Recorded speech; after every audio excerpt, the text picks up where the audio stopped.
Hi everyone. अभी हम लोग हिंदी से 30 ऑब्जेक्टिव प्रश्न लेकर के आए हैं। अध्याय 1 है ना, श्रम विभाजन और जाति प्रथा, ये पहला चैप्टर है। इससे 30 वीवीआई क्वेश्चन, ठीक है। और देखते हैं कि इस क्वेश्चन को हम लोग किस प्रकार से हल करते हैं, ठीक है। तो आइए हम लोग शुरुआत करते हैं। देखिए, सबसे पहला क्वेश्चन दिया गया है कि श्रम विभाजन और जाति प्रथा के लेखक कौन है। फटाफट बताइएगा, क्या कह रहा है कि श्रम विभाजन और जाति प्रथा के लेखक कौन है। कौन है?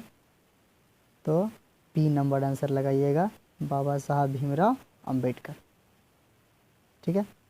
चलिए अगला क्वेश्चन हम लोग देखेंगे।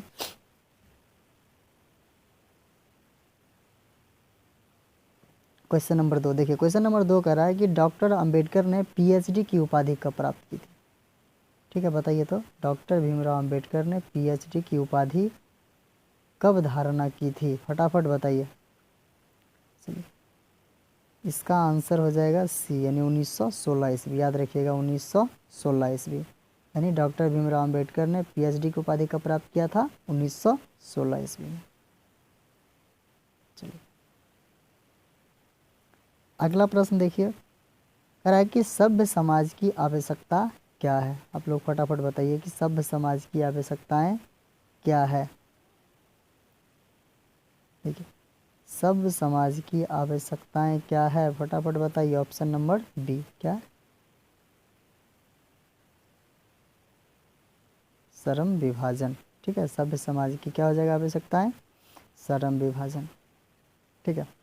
चलिए अगला प्रश्न हम लोग देखेंगे 4 नंबर का। देखिए 4 नंबर का क्वेश्चन कह रहा है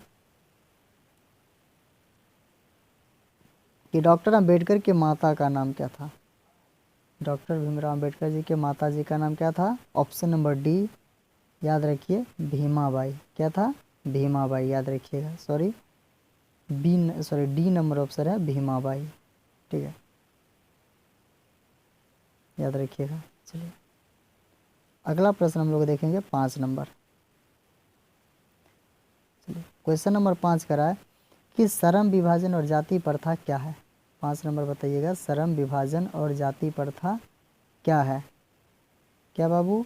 ऑप्शन नंबर सी, याद रखिएगा। ऑप्शन नंबर सी क्या है बाबू, निबंध है, ठीक। अगला प्रश्न देखिए,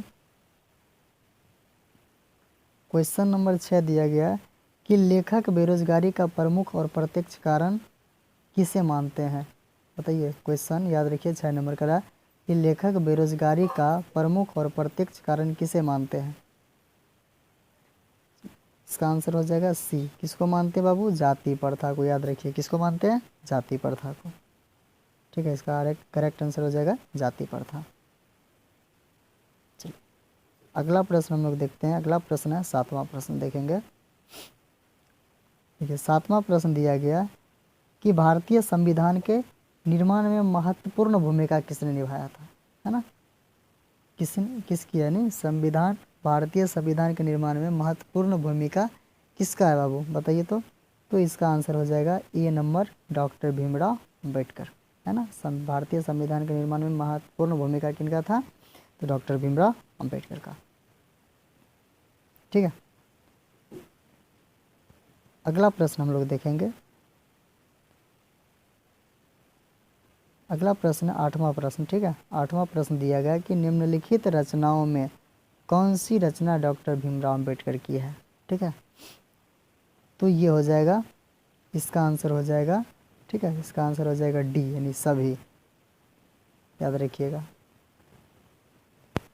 चलिए अगला क्वेश्चन देखेंगे, क्वेश्चन नंबर 9। करा कि लेखक की दृष्टि में विडंबना की बात क्या है। लेखक की दृष्टि में विडंबना की बात क्या है बाबू, फटाफट इसका जवाब दीजिए। लेखक की दृष्टि में विडंबना की बात क्या है। इसका आंसर हो जाएगा ये, जाति प्रथा के पोषकों की कमी नहीं है, ठीक है, याद रखिएगा। ऑप्शन नंबर ए, जातिवाद के पोषकों की कमी नहीं है, बिल्कुल सही आंसर। चलिए अगला क्वेश्चन 10 नंबर देखेंगे हम लोग।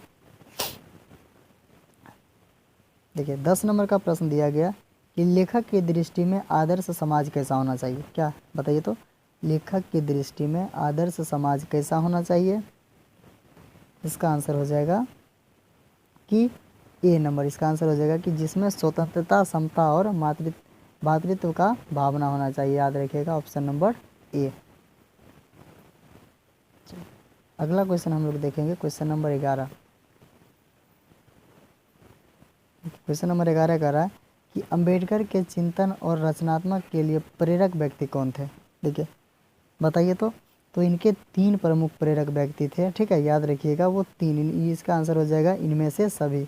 बुद्ध, कबीर और ज्योतिबा फुले, ये तीनों व्यक्ति थे। इसका आंसर क्या हो जाएगा बाबू, डी नंबर। याद रखिएगा इसका आंसर हो जाएगा सभी।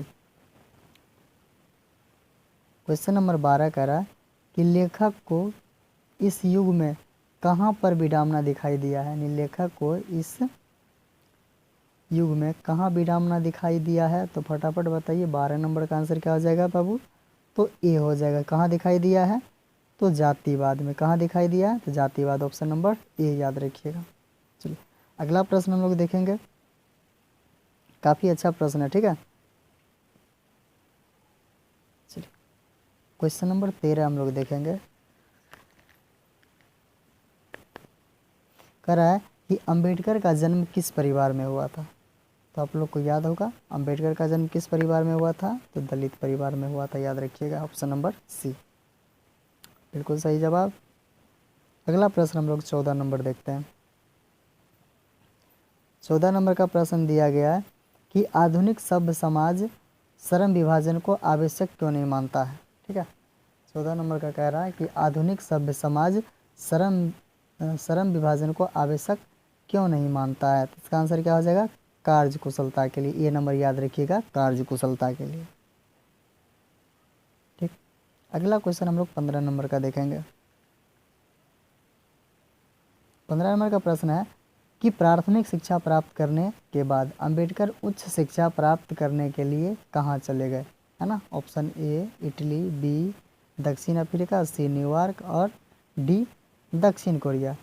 तो प्राथमिक शिक्षा प्राप्त करने के बाद अंबेडकर उच्च शिक्षा प्राप्त करने के लिए कहाँ गए थे, तो ऑप्शन नंबर सी आप लोगों को अच्छे से याद होगा, न्यूयॉर्क गया था, ठीक है। चलिए अगला क्वेश्चन नंबर 16 हम लोग देखेंगे। कह रहा है कि क्वेश्चन नंबर 16 कि अंबेडकर के भाषण एनिहिलेशंस ऑफ कास्ट को किसने हिंदी में रूपांतरित किया था। यानी क्वेश्चन नंबर 16 याद रखिए फिर से। कह रहा है कि अंबेडकर के भाषण एनिहिलेशन ऑफ कास्ट को किसने हिंदी में रूपांतरण किया था, किसने किया था, तो याद रखिएगा और आंसर हो जाएगा इसका ए नंबर, है ना, ललाई यादव। किसने था, ललाई यादव, ठीक है। चलिए अगला 17 नंबर का प्रश्न देखिए। क्वेश्चन नंबर 17 दिया गया है कि जाति प्रथा श्रम विभाजन के साथ साथ किसका रूप लिए हुए है। यानी 17 नंबर का प्रश्न दिया गया कि जाति प्रथा श्रम विभाजन के साथ साथ किसका रूप लिया हुआ, तो इसका आंसर हो जाएगा सी। किसका रूप लिया हुआ, तो श्रमिक विभाजन का। किसका रूप लिया हुआ, ऑप्शन नंबर सी याद रखिएगा, श्रमिक विभाजन का, ठीक है। क्वेश्चन नंबर 18 कह रहा है कि अंबेडकर के पिता का नाम क्या था। फटाफट बताइए कि अंबेडकर जी के पिताजी का क्या नाम था, तो ऑप्शन बी नंबर दिया गया है, रामजी सकपाल। याद रखिएगा अंबेडकर जी का पिताजी का क्या नाम था, रामजी सकपाल। चलिए अगला प्रश्न देखेंगे हम लोग। क्वेश्चन नंबर 19 दिया गया है, कह रहा है कि आधुनिक सभी सामाजिक कार्य कुशलता के लिए किसी आवश्यक मानता है, ठीक है। यानी आधुनिक सभी सामाजिक कार्य कुशलता के लिए किसकी आवश्यक मानता है, ठीक है। तो 19 नंबर का आंसर आप लोग देखिएगा ए, किसका, तो श्रम विभाजन का, ठीक है। ऑप्शन नंबर ये याद रखिएगा, श्रम विभाजन का। चलिए अगला प्रश्न देखिएगा, 20 नंबर का क्वेश्चन देखिए। 20 नंबर में दिया गया है कि डॉक्टर अंबेडकर का वाङ्मय हिंदी में कितने खंडों में प्रकाशित किया गया। यानी डॉक्टर भीमराव अंबेडकर का वाङ्मय हिंदी में कितने खंडों में प्रकाशित किया गया है, फटाफट बताइए। तो 21 खंडों में। याद रखिएगा कितना खंडों में प्रकाशित किया गया, 21 खंडों में।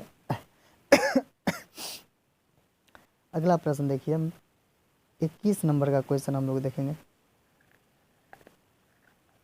देखिए 21 नंबर का प्रश्न दिया गया कि भारतीय संविधान का निर्माता के रूप में हम किन्हें जानते हैं। तो फटाफट आपको तो पता है कि भारत के संविधान निर्माता कौन है, तो डॉक्टर भीमराव अंबेडकर, यानी ऑप्शन नंबर बी याद रखिएगा, भीमराव अंबेडकर।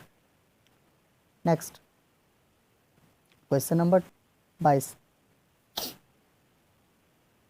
क्वेश्चन नंबर 22 है कि डॉक्टर अंबेडकर ने, यानी डॉक्टर भीमराव अंबेडकर ने किस पत्रिका का संपादन किया था। ठीक है, बताइए तो क्या कह रहा है कि डॉक्टर भीमराव अंबेडकर ने किस पत्रिका का संपादन किया था। तो इसका आंसर हो जाएगा ऑप्शन नंबर सी, बहिष्कृत भारत। क्या हो जाएगा, ऑप्शन नंबर सी याद रखिएगा, बहिष्कृत भारत, यानी ऑप्शन नंबर सी हो जाएगा। ठीक है, चलिए अगला देखेंगे 23 नंबर का प्रश्न देखिए। 23 नंबर का प्रश्न है कि डॉक्टर भीमराव अंबेडकर का जन्म कहाँ हुआ था। तो ये तो सबको याद होगा आंसर कि ऑप्शन नंबर ए याद रखिएगा, महू मध्य प्रदेश में। कहाँ जन्म हुआ था इनका, option number A, Mhow Madhya Pradesh. Very good.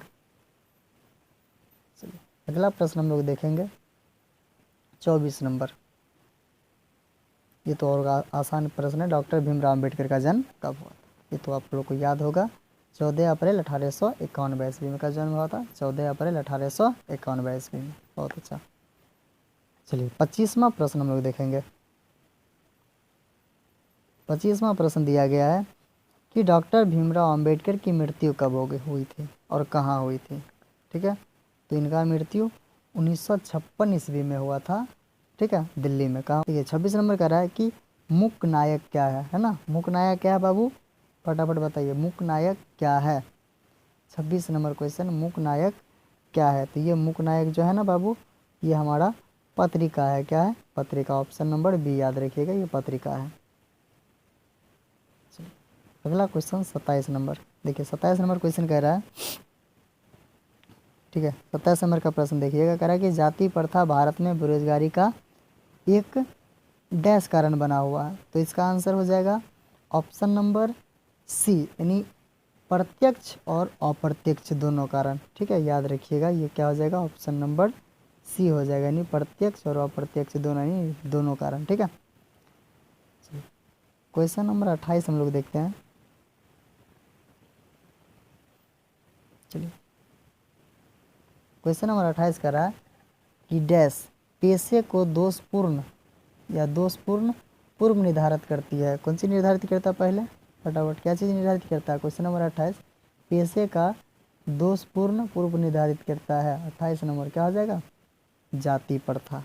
ठीक है, इसका आंसर आप लोग लगाइएगा बी, यानी जाति प्रथा। ठीक है, वेरी गुड। अब तो लास्ट क्वेश्चन की ओर हम लोग चल रहे हैं। क्वेश्चन नंबर 29 में हम लोग आते हैं, देखते हैं 29 नंबर का प्रश्न क्या है। देखिए 29 नंबर का प्रश्न काफ़ी आसान है। कह रहा है कि आर्थिक पहलू से भी जाति प्रथा, आर्थिक पहलू से भी जाति प्रथा क्या है, तो वो हानिकारक। इसका आंसर क्या हो जाएगा बाबू, हानिकारक, यानी ऑप्शन नंबर बी करेक्ट जवाब, ऑप्शन नंबर बी हानिकारक। चलिए हम लोगों का लास्ट प्रश्न है, अंतिम प्रश्न हम लोग देखेंगे अभी। 30 नंबर का प्रश्न दिया गया कि the caste in India their mechanism किनकी रचना है। ठीक है, ये लास्ट नंबर का, तो ये आपको तो याद ही होगा कि the caste in India their mechanism किनकी रचना है, तो वो आपका डॉक्टर भीमराव अंबेडकर का। तो ये 30 प्रश्न का आंसर हमने बताया, जो कि बिहार बोर्ड का वीवीआई प्रश्न है। तो आई होप कि आप इस प्रश्न को काफ़ी आसानी से समझ गए होंगे और आपको याद भी होगा। तो उम्मीद करता हूँ कि हमारे चैनल का वीडियो आपको अच्छा से पसंद आता होगा। तो प्लीज़ हमारे चैनल को लाइक करें, सब्सक्राइब करें और अपने फ्रेंडों में शेयर करें। फिर मिलेंगे अगले वीडियो के साथ, अब तक के लिए धन्यवाद।